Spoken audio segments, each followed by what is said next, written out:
성을 지녔음에도 불구하고 그 인생 어느 지점에서 영적인 침체와 낭망의 구렁텅이에 빠졌던 많은 사람들이 있습니다.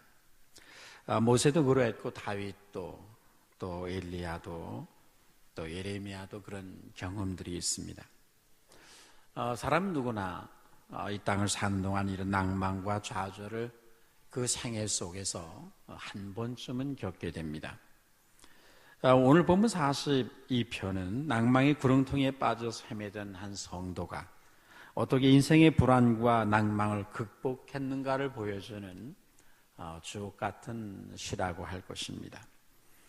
이 시편 42편이 누가 썼는가 하는 것은 좀 논란이 있기도 합니다만 거의 다윗이 저자인 것으로 알려져 있고, 특별히 다윗이 압살롬의 반역을 받아서 예루살렘을 떠나 북쪽으로 피난을 갔을 때 그가 지은 시를 고라 자손들이 수집해서 예배 때마다 부르는 그런 찬양시로 사용한 것으로 그렇게 알려져 있습니다. 이 시편 42편을 통해서 우리가 제일 먼저 낭망의 구렁텅이에 빠진 그 한 사람의 모습을 우리가 대할 수 있습니다. 이 시편 기자는 시편을 기록할 당시에 매우 심각한 영적인 침체에 빠져 있었습니다. 그는 지난날 하나님의 사람들을 인도하던 사람이었습니다. 절기 때가 되면 많은 사람을 이끌고 하나님의 성전에 올라가는 것에서 최고의 기쁨을 누리던 사람이었고, 언제나 하나님을 섬기는 것에 앞장섰던 그런 사람이었습니다. 근데 그가 지금은 그의 인생에 휘몰아친 고난으로 인해서 예루살렘을 떠나 북쪽 산악지대로 도망을 갔습니다.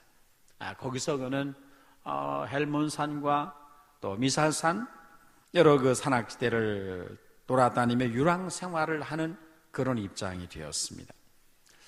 그가 처한 환경은 매우 힘들고 고독한 환경이었습니다.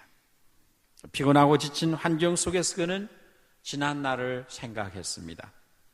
지난날 그는 안식일을 지키는 성도들과 함께 동행하며 그들을 이끌고 성전에 올라가 하나님을 기쁘게 예배하던 사람이었습니다. 그런데 지금은 성전에서 멀리 떨어진 곳으로 쫓겨가 요단 땅과 헬몬과 미살산을 옮겨 다니며 하나님을 예배할 수 없는 자신의 처지와 환경을 생각하니까 그의 마음이 상했습니다. 안식일만 되면 그는 성전을 바라보며 눈물을 흘리는 상황이 되었습니다. 메마르고 황무한 땅에서 날마다 하나님을 갈망하며 목마른 사슴이 되어서 그 하나님을 부르짖게 되었습니다. 인생의 시련이 끝나고 성전에 나가 하나님을 예배하며 그 임재 속에서 살기를 날마다 기도했습니다. 그가 갈급해한 것은 하나님입니다. 그의 목마름은 왕권의 복귀가 아니었습니다. 하나님이었습니다.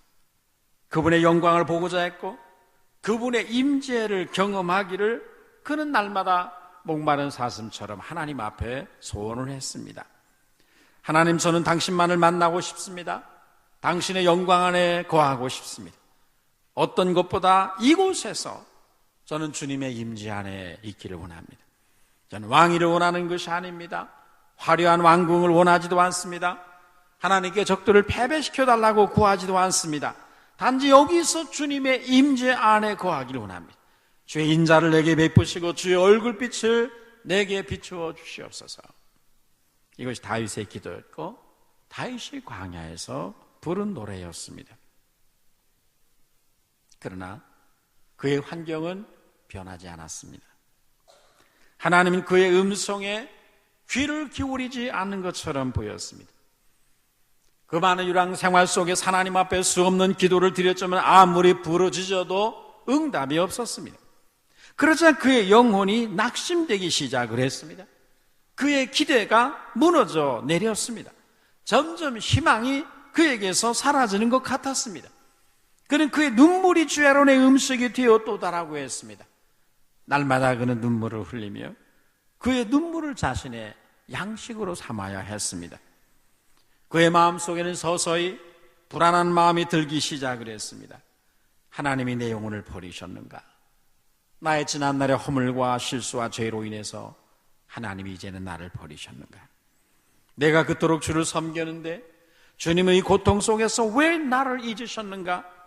불안한 마음이 그의 마음속에 찾아들기 시작을 했습니다. 그래서 용기를 잃어버렸고 희망을 잃어버렸고 그리고 밥맛을 잃었습니다. 기도하려고 해도 기도가 되지 않았고 찬송을 부르려고 해도 기쁨이 없었습니다. 저녁이 되면 잠이 오지 않았고 사람들을 만나는 것이 싫어졌습니다. 그 영혼은 점점 더 깊은 낭망 속으로 빠져들며 탄식을 했습니다. 날마다 상한 심령을 가지고 찾아오는 불안과 낭만과 매일과 같이 싸워야 했습니다. 이것이 이 세상과 싸워나가는 성도들의 삶의 모습입니다. 다윗의 고백대로 이 세상은 사망의 음침한 골짜기와 같습니다. 시편 84편 기자가 말한 대로 우리는 눈물의 골짜기를 지금 통과하고 있습니다. 이런 사망의 음침한 골짜기요, 온갖 불안과 두려움과 낭패와 실망이 가득한 눈물의 골짜기를 통과하는 성도들에게 있어서 우리 이런 인생의 낙심, 좌절의 구렁텅이에 이곳저곳에서 빠질 때가 많이 있는 것입니다. 믿음의 사람들이 그 생애 속의 낭망에 빠진다면, 삶의 용기와 희망을 잃어버리고 낭망에 빠지는 이유가 있다면 여러분 무엇이겠습니까? 우리를, 믿음의 사람들을 낭망케 하는 요인들, 그 첫째는 고통스러운 환경이 오래 지속될 때 우리를 낭망케 합니다. 그는 하나님을 마음껏 섬길 수 있었던 예루살렘에서 행복한 삶을 송두리째 빼앗겨 버렸습니다. 하나님을 모르는 사람들 틈바구니에서 외로이 이리저리 산속을 헤매며 도망다니며 유랑 생활을 지금 오랜 세월 동안 하고 있습니다. 여러분, 아무리 지칠 줄 모르는 열정과 능력을 가지고 일하던 사람이라도 고난이 계속되면 언제부터인가 용기를 잃어버리기 시작하고 피곤하고 지쳐 쓰러지게 됩니다. 영적인 침체의 늪에 빠지게 되는 것이죠. 다윗뿐만 아니라 재난과 재앙 속에서 처음에는 하나님을 찬양했던 욥도 그랬고, 엘리야도 결국 계속되는 고난 속에서 홀로 싸우다가 나중에는 로뎀나무 그늘 아래 엎드려서 차라리 내 생명을 거두어 가달라고 하나님께 호소해야 했습니다. 모세조차도 차라리 내 생명을 거두어 가는 것이 편하겠다고 하나님께 호소했습니다. 그들의 입에서 감사와 찬양이 사라지고 점점 더 탄식 소리가 깊어졌습니다. 왜 내게 이런 고통이 찾아왔는가? 어찌하여 하나님은 이 상황 속에서 잠잠하시는가? 내가 이렇게 부르짖어도 하나님은 왜 내게 응답하시지 아니하시는가? 불안과 불신앙은 두려움으로 변하고 그렇게 해서 그런 영적인 침체에 빠져들게 됩니다. 믿음의 사람이 낭망에 빠져드는 또 다른 이유는 주변 사람의 조롱과 비웃음 때문입니다.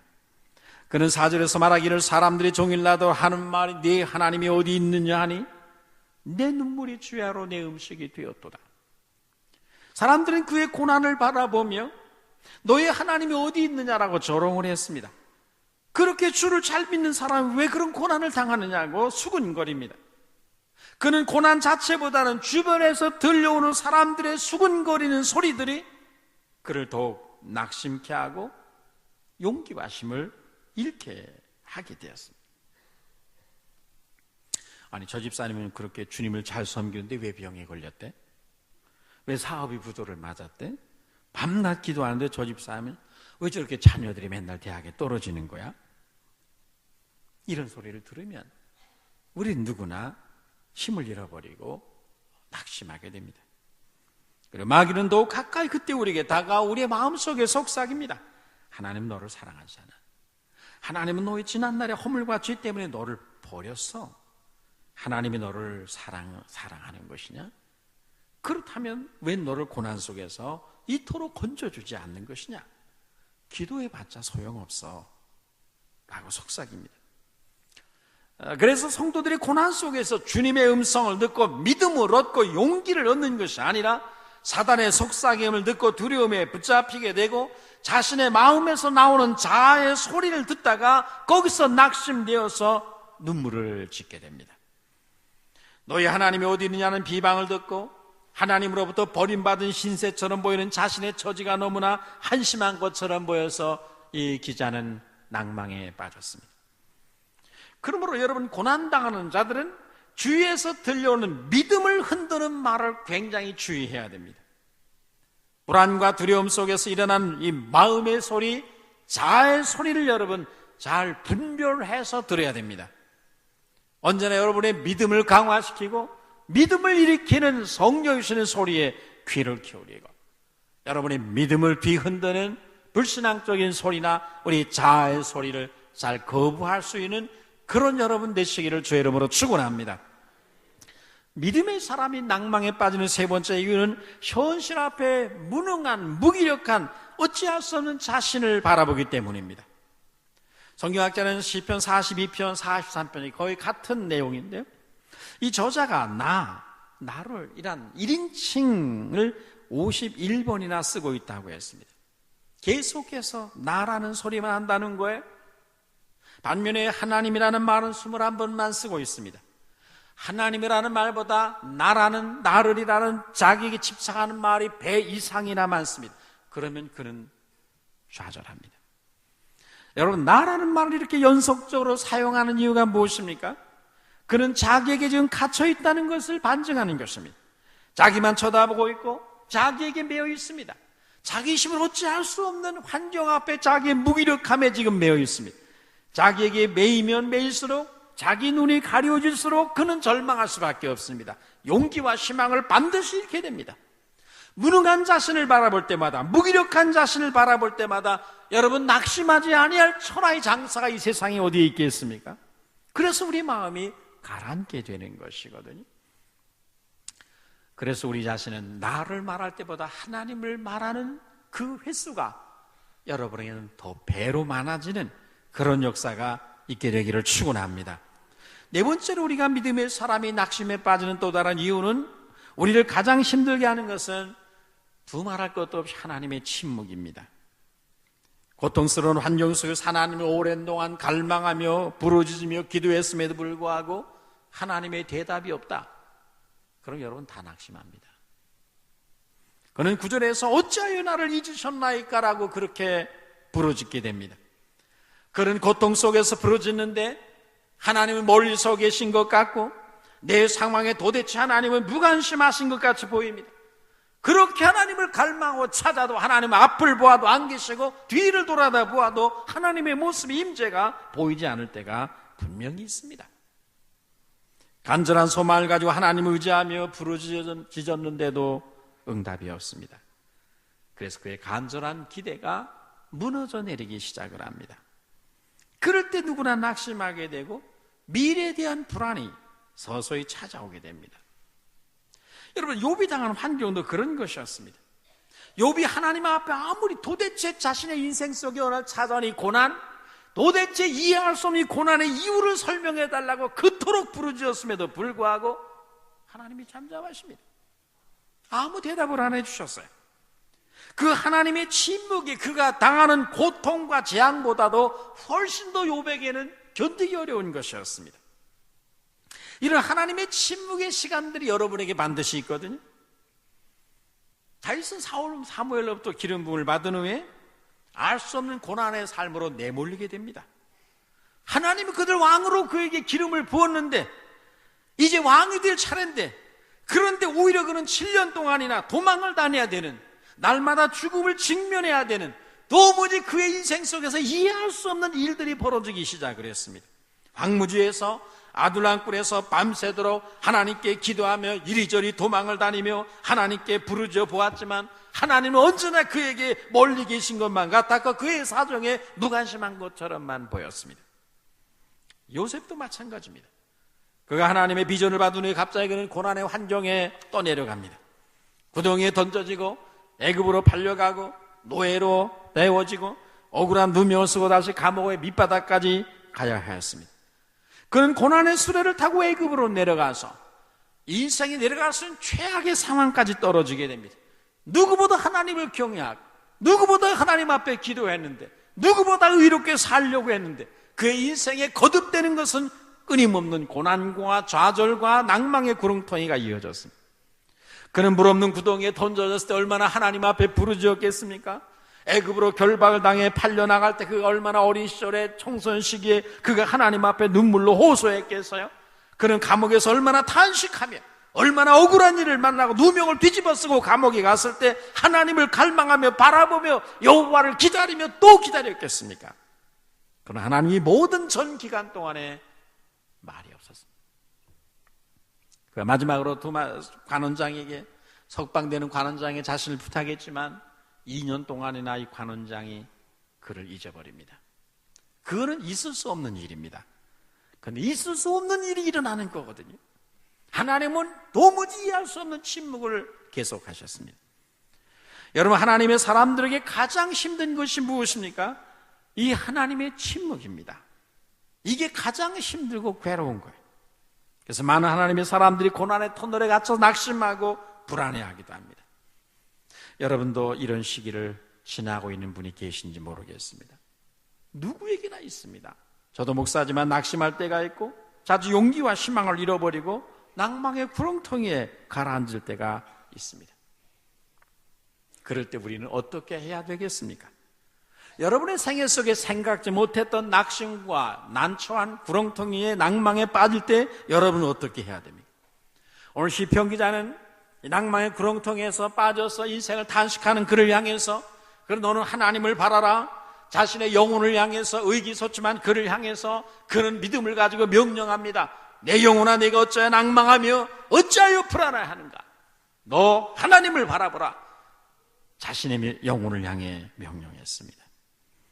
우리가 낙심과 두려움과 불안과 미래에 대한 불안이 우리에게 덮쳐올 때 그것을 극복하는 방법이 있다면 하나님을 바라는 것입니다. 하나님을 소망 중에 바라보라는 말이죠. 하나님을 바라라는 게 단순히 하나님을 쳐다보라는 뜻이 아닙니다. 하나님께 너 인생의 소망을 계속 두라는 것이죠.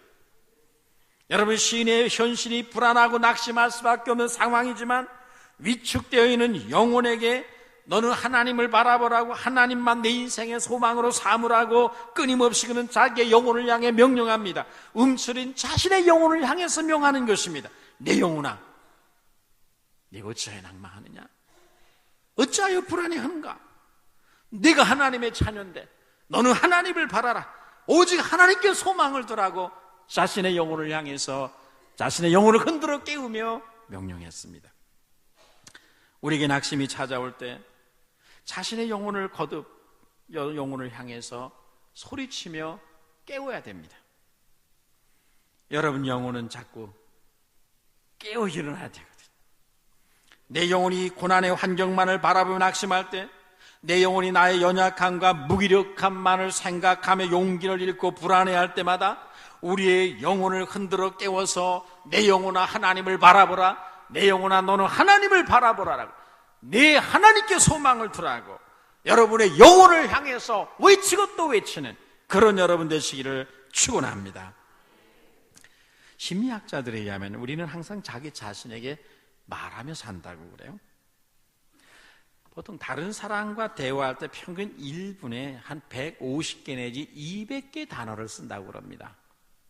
굉장히 많이 쓰는 것 같아요. 1분에 150개, 200개 정도의 단어를 사용한다면. 그러나 자기 자신과 자신의 영혼과 대화를 할 때는 매우 이 속도가 빨라서 1분에 약 1300개의 단어를 구사한다고 합니다.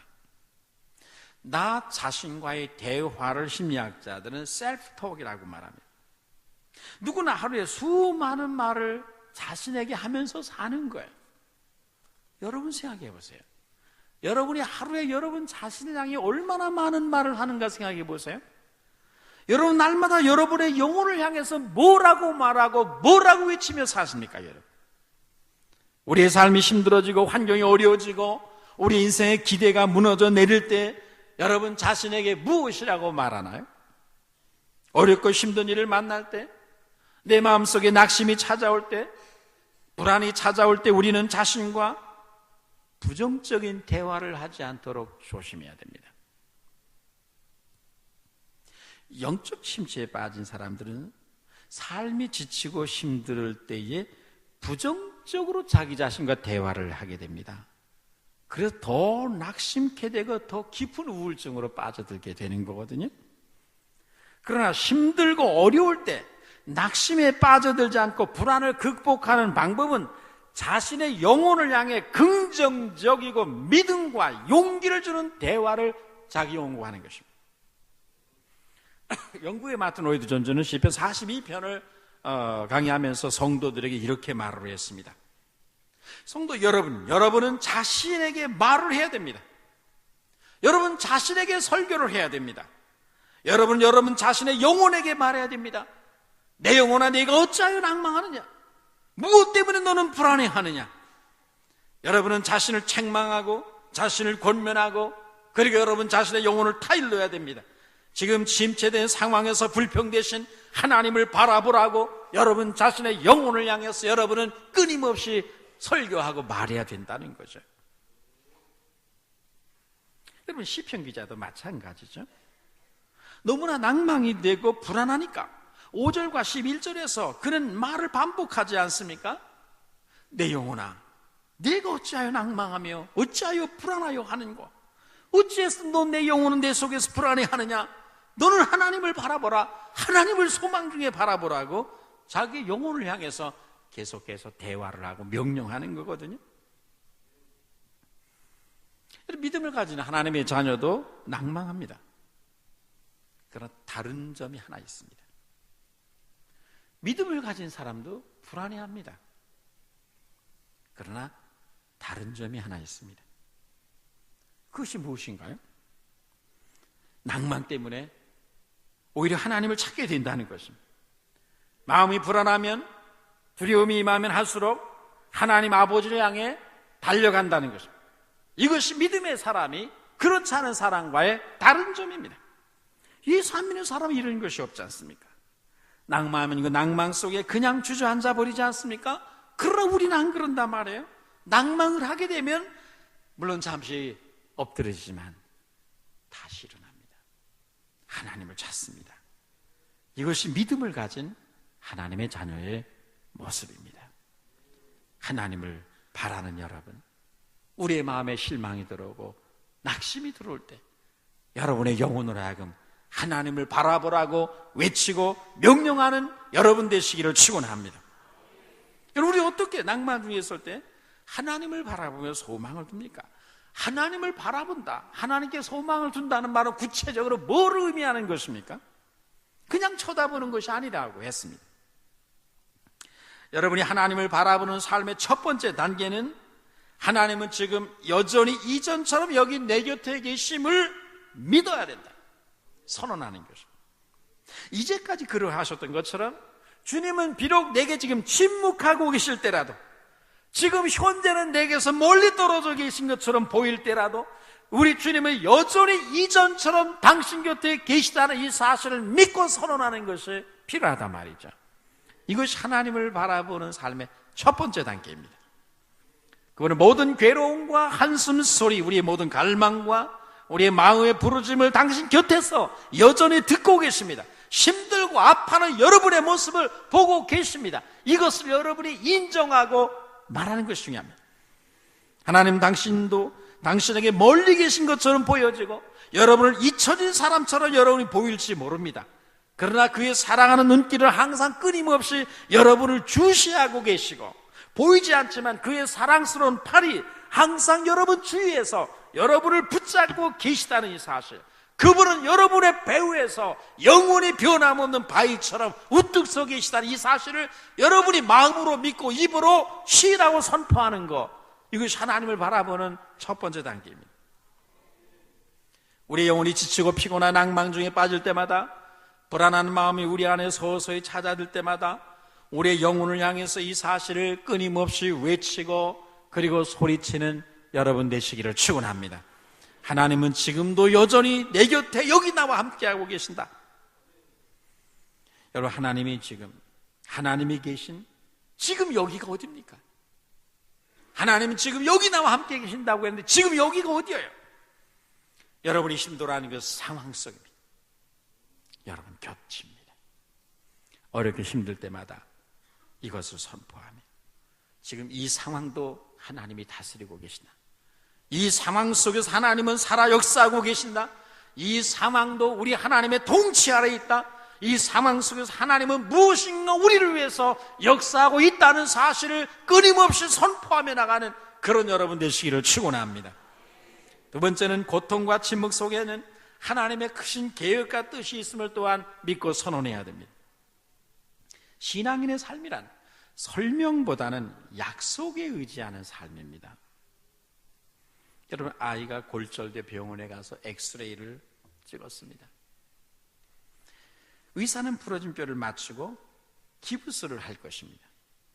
그런데 의사가 엑스레이 사진을 가지고 이 어린 환자에게, 아이에게 뼈의 성분, 골절의 이유, 수술 시 투여해야 할 약품 투여의 방법, 그 약품의 효능, 이런저런 이야기를 그 어린 아이에게 장황하게 설명한다면 그 어린 아이 환자에게 얼마나 도움이 될까요?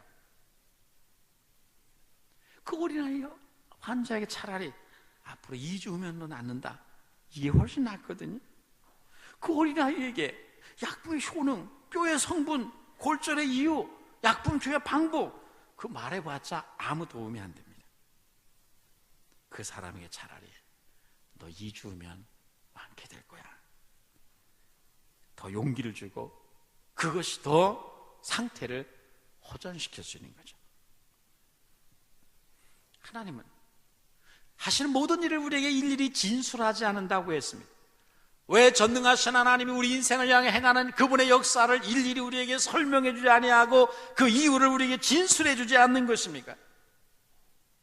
나의 힘들고 어려운 상황 속에서도 끊임없이 부르짖음에도 불구하고 그가 침묵하신 것처럼 보일 때는 무엇인가 뜻이 있고 내가 이해할 수 없는 놀라운 계획을 하나님이 갖고 지금 뭔가 역사하고 있다는 사실로 우리의 시선이 옮겨가야 됩니다. 여러분, 그분이 우리에게 그 높고, 내 생각은 너희 생각과 높고 내 뜻은 너희 뜻과 높아서 어느 정도 높으냐, 하늘이 땅보다 높은 것 같이 그렇게 높다고 했습니다. 그것을, 그 이유를 여러분에게 일일이 진술하고 설명해 주어봤자 그건 어린아이에게, 기부산 아이에게 뼈의 효능 설명해 주는 것과 똑같습니다.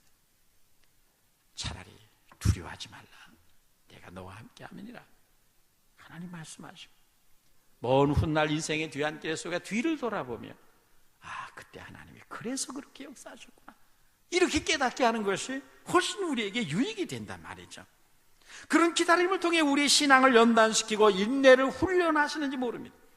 그럼 오늘 나를 여기까지 오게 하신 하나님이 잠잠하시면 거기에는 내가 알지 못한, 이해할 수 없는 놀라운 뜻이 계시게, 훗날 내가 깨닫게 될 크고 놀라운 뜻이 계심을 믿고 입으로 선언하고 그걸 붙잡고 나가는 여러분 되시기를 축원합니다. 세 번째 단계가 바로 하나님의 약속을 붙잡는 것입니다. 시편 2장 6절에서 주를 기억하였다라고 했습니다. 그는 지금 쫓겨다니는 신세입니다. 유랑 생활을 하고 있습니다. 그러나 그는 유랑 생활 속에서 무엇을 붙잡고 있습니까? 그의 왕국이 영원하리라는, 그의 위가 영구하리라는 하나님이 다윗에게 약속한 언약이 있습니다. 사무엘하 7장 12절에서 16절에 위대한 하나님의 언약이 있습니다. 비록 지금은 환경이 낙심할 만한 상황이지만 그는 하나님이 그의 주신 그 언약을 믿고 불안과 낭만과 싸우고 있는 것입니다. 그는 하나님의 약속의 줄에 대롱대롱 매달려 있습니다. 그분의 신실하심에 기초해서 그분의 언약의 성취를 바라볼 그 약속을 붙잡고 그 약속에 무릎 꿇고 있는 것입니다. 그래서 여러분, 우리는 고난 중에 있을 때 우리가 붙잡고 있어야 할 약속의 말씀이 있어야 합니다. 우리가 고난 중에 있을 때 마음을 하나님의 말씀으로 채우고 수없이 그 말씀을 묵상하고 또 읊조리고 또 중얼거리는 그런 여러분 되시기를 축원합니다. 우리의 마음의 상한 심령을 하나님의 말씀으로 채워야 됩니다. 가나 혼인잔치에 포도주가 떨어졌습니다. 이것은 예수님이 이 땅에 오셨을 때 인생의 모습을 말하는 것입니다. 예수님이 이 땅에 오셨을 때 인생은 포도주 떨어진 잔치집과 같았습니다. 기쁨이 말랐어요. 만족이 떨어졌습니다. 능력이 끝났습니다. 이 문제를 해결하는 주님의 방법이 무엇이었습니까? 빈 항아리에 물을 아구까지 채우라고 했습니다. 종들이 믿음을 가지고 이해할 수 없지만 물을 떠다 채웠습니다. 그 물을 떠다 주라고 해서 이해할 수 없지만 주님 말씀하시니 순종했더니 그 물이 포도주가 되고 기쁨을 주고 능력이 되고 그 포도주 떨어진 낭패당한 잔치집을 하늘의 기쁨 새 포도주로 그 즐거움으로 넘치는 잔치집이 되도록 만들어 주었습니다. 포도주 떨어진 잔치집이 많습니다. 인생의 시락이 말라버린 인생이 많다는 얘기예요. 하나님이 주신 기쁨과 만족과 능력이 바닥난 인생이 많다는 거예요. 방법은 하나입니다. 우리 주님의 말씀을 우리의 마음의 항아리에 채우는 거예요. 하나님의 진리를 끊임없이 채우되 아구까지 채워야 됩니다. 그러면 하나님의 진리가 내 인생을 가득 채우면 거기서부터 그 말씀이 생명이 되고 능력이 되고 기쁨이 되고 그 말씀이 우리를 치유하고 그 말씀이 우리의 삶을 변화시키게 될 줄로 믿습니다. 우리 하나님의 말씀을 마음에 채우고 그 말씀의 줄에 대롱대롱 매어 달려 사는 그런 여러분이 되어야 할 줄로 믿습니다. 시편 119편 기자는 내가 날이 밝기 전에 부르짖으며 주의 말씀을 바라싸우며 주의 말씀을 조용히 읊조리려고 내가 새벽녘에 눈을 떴나이다라고 했습니다. 그런 고난 속에서 주님의 음성을 그리워합니다. 이 고난을 이길 수 있는 방법은 아무것도 없었습니다. 주님의 말씀밖에 없었습니다. 그래서 이 주의 말씀을 붙잡고 그 말씀 하루 종일 환난과 우한 속에서 그는 이 말씀을 중얼거리며 묵상했고 그 말씀을 다시 붙잡고 다시 읊조리려고 그는 새벽에 일어났다고 했습니다. 그랬더니 그는 50절에서 이 말씀이 나의 고난 중의 위로라 주의 말씀이 나를 살리셨기 때문이다라고 했습니다. 그가 힘들고 어려울 때 낙심될 때 낭망의 구렁텅이에 굴러떨어졌을 때 그는 하나님의 말씀을 붙잡고 그 말씀으로 마음을 채우고 그 말씀을 끊임없이 중얼거렸더니 읊조렸더니 그 말씀이 그 인생을 살리게 됩니다. 고난을 이길 수 있는 위로와 힘을 주었습니다. 여러분이 하나님 말씀을 끊임없이 묵상하고 되새기면 그 말씀이 여러분에게 주님의 음성이 되어지고 여러분에게 주는 하나님의 약속이 되어지고 그 말씀이 여러분에게 예언이 되어지고 생명이 되고 능력이 되고 고난을 이기는 위로와 힘이 될 줄로 믿습니다. 마지막으로 이 두려움이 변하여 내 기도 되었다는 말씀을 좀 보세요. 시편 기자가 하나님을 바라보기 시작하자 어떤 일이 일어났습니까? 그 하나님을 바라보았을 때 주의 얼굴에 은총의 햇살이 그 얼굴에 비치어 들어왔습니다. 순간에 하나님의 빛 앞에서 그의 낭만과 불안의 그림자가 그 얼굴에서 물러갔습니다. 이 시편 42편이 뭐 성경은 현재 우리가 있는 개정개혁보다는 먼저 이전에 쓰는 개혁 성경 번역이 훨씬 잘 되어 있습니다. 주의 얼굴빛이 내 얼굴에 비추어짐으로 내 얼굴에서 근심과 걱정을 물러가게 하는 것입니다. 여러분의 마음의 근심이 어디에 나타납니까? 손에 나타나나요? 얼굴에 나타납니다. 여러분의 마음의 기쁨이 어디에 나타나나요? 발에 나타납니까? 얼굴에 나타납니다. 인생의 괴로움과 아픔이 어디에 나타납니까? 여러분의 얼굴에 나타납니다. 이 여러분의 얼굴에 나타나는 인생의 괴로움과 슬픔과 아픔과 이 모든 것을 어떻게 없앱니까? 우리의 영혼이 하나님으로 바라봄으로 그 하나님의 얼굴빛이 내 얼굴에 비칠 때 내 가슴에서부터 시작된 이 괴로움과 아픔과 근심과 걱정을 몰아내준단 말이죠. 하나님의 얼굴빛이 내게 비춰올 때 내 얼굴에서 어둠의 그림자가 사라지고 그 슬픔과 눈물이 변해서 기쁨과 찬송이 되는 역사가 있게 될 줄로 믿습니다. 낮에는 하나님께서 인자를 베푸시고 밤에는 그의 입술에 찬송과 기도를 주셨습니다. 하나님의 얼굴에 도우심을 인하여 찬송하는 성도가 됐단 말이죠. 그 11절 마지막 부분입니다. 그는 영적 침체를 벗어나 하나님을 찬송하는 성도가 되었습니다. 나는 내 얼굴을 도우시는 내 하나님을 오히려 찬송하리로다. 개역 번역입니다. 나는 내 얼굴을 도우시는 내 하나님을 오히려 찬송합니다. 처음에는 낭만과 좌절 속에 탄식하며 어찌하여 하나님이 나를 돕지 않느냐고 그렇게 탄식하던 그가 이제 나는 내 얼굴을 도우시는 내 하나님을 오히려 상황은 조금 더 변화되지 않았지만 그러나 그럼에도 불구하고 오히려 나 하나님을 찬송한다고 말합니다. 낭망했던 그 얼굴이 빛이 달라졌습니다. 기쁨이 회복되었습니다. 평강이 맺습니다. 두려움과 불안이 변해서 기쁨이 되었고 한숨이 변해서 찬송이 되었습니다. 영적 침체의 자리에서 이제 신앙의 높은 길을 걸어다니는 그런 성도가 되었습니다.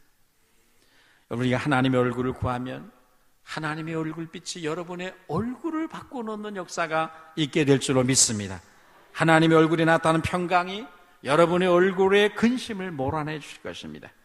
그분의 얼굴에 나타난 용서와 위로와 사랑과 자비가 내 얼굴에 가득한 불안의 그림자를 물러가게 하시고 새로운 용기와 능력을 그 얼굴을 우러러 바라보는 자에게 주시거든요. 그분의 얼굴에 나타난 영광이 내 뺨에 눈물 자국을 닦아주시는 것입니다. 말씀을 마치겠습니다. 상한 감정의 치유라고 하는, 아마 여러분 많이 읽어보신 유명한 책입니다. 상한 감정의 치유의 저자인 데이비드 시멘즈의 글에 이런 이야기가 거기 나옵니다. 그의 친구가 심장 절개 수술을 이제 받게 된 적이 있었습니다. 심장을 절개하는 수술을 받기 전에 그 전날 밤에 간호사가 그 병실에 들어왔습니다. 그 간호사는 이 시멘즈의 친구의 손을 잡으며 자기의 체온을 느껴보라고 그렇게 요구했습니다. 내일 수술하는 동안 당신은 심장과 분리된 상태에서 오직 기계의 도움에 의해서 생명이 유지될 것입니다. 심장 수술이 끝나면 당신의 심장은 다시 정상으로 움직이고 회복실에서 깨어나게 되어 있습니다. 그러나 당신이 6시간 동안 움직일 수 없는 상태에 놓이게 됩니다. 비록 움직일 수 없고 말도 못하고 심지어 눈도 뜨지 못합니다. 그러나 당신의 의식은 주위에서 일어나는 모든 것을 듣고 알게 될 것입니다. 나는 당신이 회복될 때까지 곁에 있겠습니다.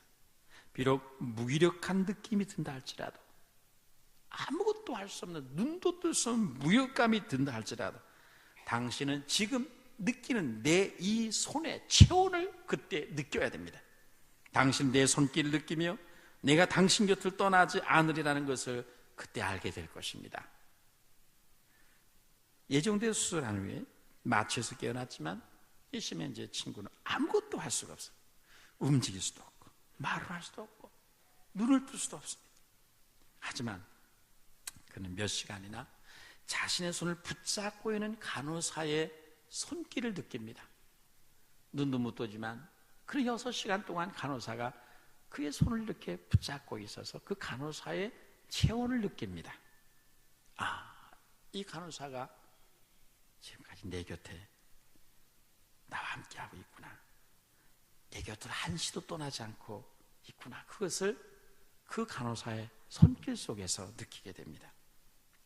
그런 말하기를 자기가 수료에 6시간 동안 아무것도 할 수 없는, 눈도 뜰 수 없는 상황이었지만 그러나 이 간호사의 체온과 손길을 느끼는 이것이 가장 큰 위로와 소망이 되었다고 말했습니다.